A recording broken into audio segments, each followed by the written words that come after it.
Assalamualaikum, salam sejahtera dan salam Temerloh Titik Tengah Semenanjung. Anda bersama saya Izzati Muhammad dalam Buletin Temerloh 1 Oktober.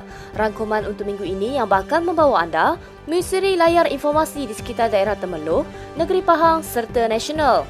Teruskan bersama kami. Kebawah Duli Yang Maha Mulia Pemangku Raja Pahang berkenan menyantuni penghuni Pusat Drug Intervention Community DIC bertempat di Kasar Villa Sungai Soe dan Kasar Paliativo Batu Lima Kuantan. Objektif utama penubuhan Kasar Villa adalah untuk meningkatkan dan mengekalkan tahap kepulihan dan kehidupan yang positif bagi bekas penagih dadah terutama penghidap HIV. Kasar Villa ini juga menjadi penempatan sementara dan kerja bagi bekas penagih dadah yang tersisih selain memberi satu ruang selamat untuk membimbing bekas penagih dadah HIV positif dalam menjalani kehidupan normatif serta penjagaan kesihatan yang teratur. Kebawah Duli Yang Maha Mulia Pemangku Raja Pahang turut melihat hasil perusahaan yang dijalankan oleh komuniti DIC yang terdiri dari pelbagai bidang seperti ternakan ayam Belanda dan lebah kelulut, pertukangan dan pertanian vertigasi. Melalui kesungguhan dan keazaman yang positif itu, Kebawah Duli Yang Maha Mulia Pemangku Raja Pahang telah berkenan untuk menjadi penaung diraja bagi pertubuhan tersebut. Kebawah Duli Yang Maha Mulia Pemangku Raja Pahang dapat memberikan semangat dan harapan baru untuk mereka meneruskan kehidupan dan menjadi insan yang lebih baik dari sebelumnya.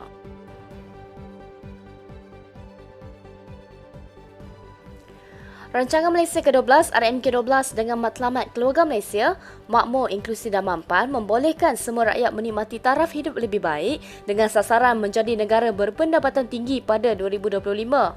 Semua strategi dan inisiatifnya juga sejajar dengan agenda 2030 bagi pembangunan mampan yang dipersetujui oleh Ahli Pertubuhan Bangsa-Bangsa Bersatu PBB pada tahun 2015. Perdana Menteri Datuk Seri Ismail Sabri Yaakob berkata, RMK12 adalah pelan pembangunan menyeluruh yang akan memperkenalkan beberapa pembaharuan bagi memastikan pertumbuhan ekonomi yang mampan dengan pengagihan peluang dan hasil yang lebih saksama. Kita memberikan tumpuan kepada agenda menyusun semula dan mengembalikan kekuatan dan daya saing ekonomi negara. RMK12 telah dijangka dengan mengambil kira perubahan dalam lanskap ekonomi global dan domestik serta keperluan menangani isu semasa demi masa depan keluarga Malaysia yang lebih cerah. Perdana Menteri berkata dengan terlaksananya pembaharuan ini pada tahun 2025, Malaysia akan menjadi sebuah negara berpendapatan tinggi dan mempunyai kualiti hidup yang lebih baik. Ismail Sabri berkata, bagi mencapai semua matlamat berkenaan, terdapat 9 fokus utama RMK12 iaitu merancangkan pertumbuhan ekonomi, memperkukuhkan pemangkin pertumbuhan, meningkatkan kesejahteraan keluarga Malaysia dan memantapkan keselamatan dan ketenteraman awam. Selain itu, fokus utama turut meliputi membasmi kemiskinan tegar dan merapatkan jurang pendapatan, memperkasa agenda Bumiputera dan keluarga Malaysia serta melonjakkan pembangunan Sabah, Sarawak dan negeri-negeri kurang membangun. Fokus utama juga mengambil kira aspek mempercepat pertumbuhan hijau dan akhir sekali meningkatkan kecekapan penyampaian perkhidmatan awam dan memastikan pelaksanaan dasar yang berkesan. Menteri Besar Pahang Datuk Seri Warosdewa Ismail pada 29 September lalu telah membuat tinjauan ke lebuh raya 4 lorong 2 hala dikenali Central Spine Road CSR di kawasan Mempaga, Bentong. CSR kawasan ini ialah sebahagian daripada sub-pakej 5C Kampung Asap ke Kampung Sertik dan 5D Bentong Bypass sejauh 8.5 km yang telah siap pembinaan dan akan dibuka pada 7 Oktober ini. Kedua-dua sub-pakej ini ialah sebahagian daripada keseluruhan projek CSR bebas tol sepanjang 350 km antara Kuala Kerai, Kelantan sehingga ke daerah Bentong. Yang insyaAllah akan dibuka pada 7 hari bulan 10. Dan ini secara langsung memudahkan pengguna-pengguna jalan raya untuk pergi ke Raub, pergi ke Lipis dan seterusnya ke Pantai Timur, ke Kelantan, Kota Baru. Dan dalam masa yang sama juga boleh mengurangkan kesesakan lalu lintas dan juga boleh menjimatkan masa. Kalau di musim perayaan kita terpaksa queue panjang, tapi dengan adanya jalan ini yang akan dibuka pada 7 bulan ini, insya-Allah akan memberi keselesaan kepada pengguna jalan raya. Beliau dalam posting di Facebook melahirkan rasa gembira dan bangga kerana projek yang bernilai kira-kira 8.7 bilion ini telah dilaksanakan oleh terdahulu iaitu Kerajaan Barisan Nasional yang merealisasikan pembinaan tersebut. Pembinaan CSR ini dijangka siap sepenuhnya pada tahun 2025 seperti yang telah diumumkan oleh Yang Amat Berhormat Perdana Menteri Datuk Seri Ismail Sabri Yaakob dalam pembentangan Rancangan Malaysia ke-12 baru-baru ini. Diharapkan dengan terbina CSR ini akan dapat memendekkan masa dan mempercepatkan perjalanan serta memberi keselesaan kepada pengguna dalam kalangan rakyat terutama sewaktu musim perayaan dan cuti sekolah yang kerap berlaku kesesakan jalan raya selain dapat meningkatkan sosioekonomi masyarakat setempat dan memudahkan pergerakan mereka. Kami di Temeloh TV ingin mengucapkan selamat menyambut hari kelahiran kepada Yang Amat Berhormat Menteri Besar Pahang Datuk Seri Waros Dewa Ismail pada 1 Oktober. Semoga Yang Amat Berhormat Menteri Besar Pahang dilimpahi rahmat serta dikurniakan kesihatan yang baik dan sihat walafiat di samping keluarga dan rakyat tercinta, terus bekerja, terus maju demi negara.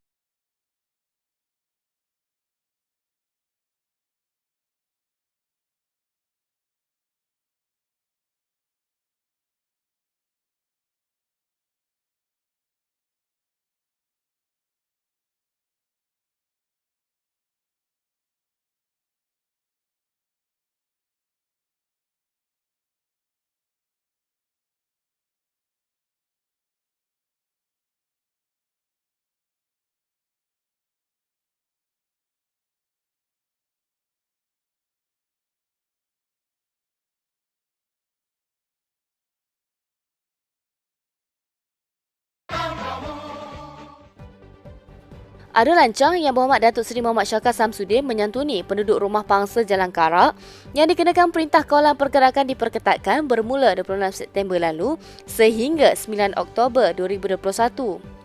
Sebanyak 100 pek bakul makanan telah dihantar untuk diberikan kepada penduduk rumah pangsa tersebut bagi meringankan bebanan yang ditanggung akibat PKPD yang berkuat kuasa. Turut hadir bersama mengiringi Yang Berhormat Datuk Seri Muhammad Syakar adalah penghulu mentakab, pengerusi JKKK, anggota APM dan MTSP Temerloh. Selain itu juga, Yang Berhormat Datuk Seri Muhammad Syakar juga sempat menyapa pasukan frontliner yang datang untuk menjalankan kaji selidik rumah ke rumah untuk tujuan swab test kepada warga rumah pangsa ini. Kira-kira 5,000 penduduk akan menerima manfaat daripada Jabatan Baharu Kuai yang dijangka akan mula beroperasi sepenuhnya hujung tahun ini. Pengerusi Jawatankuasa Kejeraya, Pengangkutan dan Kesihatan Negeri Pahang Yang Berhormat Datuk Seri Nurul Azali Sulaiman berkata, jambatan ini akan memberi manfaat kepada penduduk di sekitar Bera dan beliau turut berkata dengan accessibility yang lebih baik dengan kewujudan jambatan itu akan menyebabkan guna tanah di kampung-kampung sepanjang Sungai Pahang dan berhampiran dengan sungai itu akan lebih meningkat. Jambatan Baharu Guai sepanjang 770 meter ini mula dibina pada 2017 yang menghubungkan Jalan Kampung Guai dengan Jalan Mengkarak Paloi Hinai. Universiti Automotif DRB Highcom menawarkan sebanyak 5.46 juta ringgit tajaan pengajian kepada seramai 130 pelajar daripada keluarga B40. Ini merupakan tahun kedua penajaan pelajar dilaksanakan bertujuan memastikan golongan tidak berkemampuan juga dapat melanjutkan pengajian ke peringkat yang tertinggi. Setiap pelajar berkenaan menerima tajaan sebanyak RM42,000 bagi menampung pengajian diploma selama 2 tahun setengah, merangkumi yuran pengajian, yuran peperiksaan, asrama dan juga allowance sara diri.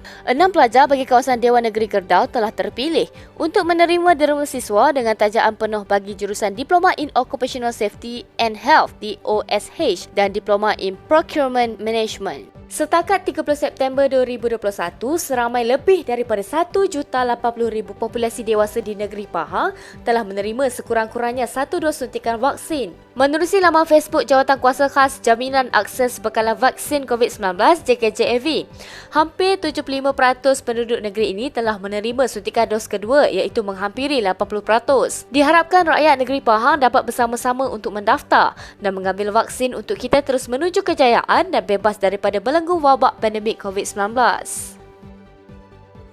Majlis Perbandaran Temerloh MPT merancang untuk membuka semula Pekan Sehari Temerloh dan dijangka pada pertengahan bulan Oktober ini memandangkan negeri Pahang telah memasuki Pelan Pemulihan Negara PPN Fasa 3. Menurut Ketua Bahagian Pelaksana Majlis Perbandaran Temerloh, Muhammad Daniel Jamaluddin berkata, pekan sehari tidak dapat dibuka kerana mempunyai ramai peniaga selain terdapat pembinaan esplanade berhampiran dan sedikit sebanyak menyebabkan pekan sehari ini tidak dapat dibuka. Pembukaan pekan sehari di Temerloh ni memang agak lambat sebabnya ia melibatkan bilangan peniaga yang terlalu ramai, iaitu seramai 500 orang lebih.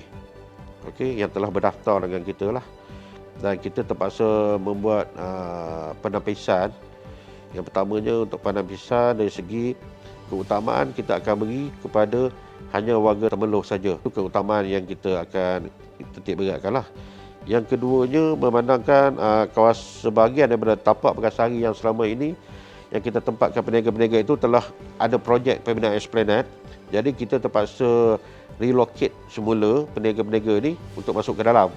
Jadi yang membuatkan perkara ni jadi lewat sedikit. InsyaAllah kita sedang berusaha untuk membuka semula pekan sehari ini selewat-lewatnya pertengahan bulan 10 ini. Selewat-lewatnya. InsyaAllah kalau tak ada apa-apa yang itu menghalang, InsyaAllah kita akan buka lah. Jadi untuk buat permulaan ni, kita akan berusaha untuk membuka pasar malam dulu. Di tapak yang sama. Di pasar malam, itu pun melibatkan lebih kurang 100 lebih peniaga lah. Harapkan peniaga-peniaga yang telah lama tidak dapat berniaga selain warga Temerloh serta negeri Pahang yang rindukan pekan sehari Temerloh ini dapat memulakan kembali pekan sehari ini yang sejak sekian lama telah bertapak.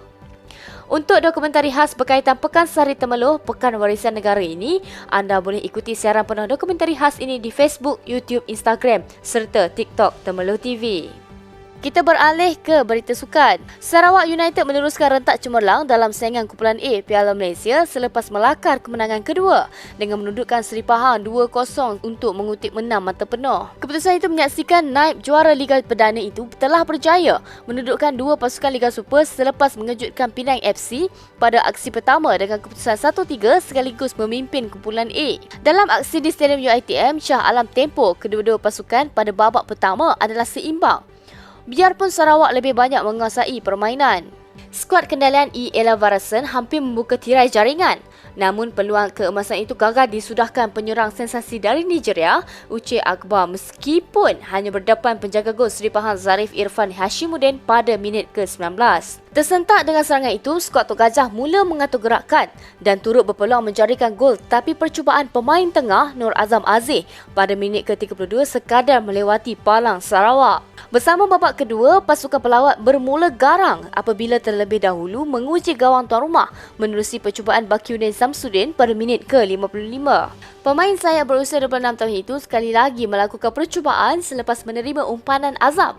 Namun tindakan pantas menjaga gol Sarawak Syaiful Wazizi menutup ruang menyelamatkan gawangnya daripada dipelosi. Kebentuan gol akhirnya dipecahkan oleh Sarawak menerusi rembatan kecang Tommy Mawat pada minit ke-60 selepas menerima umpanan cantik pemain tengah dari Brazil Sandro da Silva. Walaupun kedua-dua pasukan saling berbalas serangan, namun tiada gol dapat dihasilkan dan ia memberikan kekalahan kedua berturut-turut buat Seri Pahang yang tunduk kepada Kuala Lumpur City 1-3 pada aksi pertama di laman lawan. Sekian daripada saya Izzati Muhammad. Jangan lupa untuk saksikan Buletin Temerloh di Facebook Temerloh TV pada setiap hari Jumaat jam 8.45 malam secara eksklusif di Temerloh TV. Informasi untuk komuniti anda dan siaran titik tengah Semenanjung.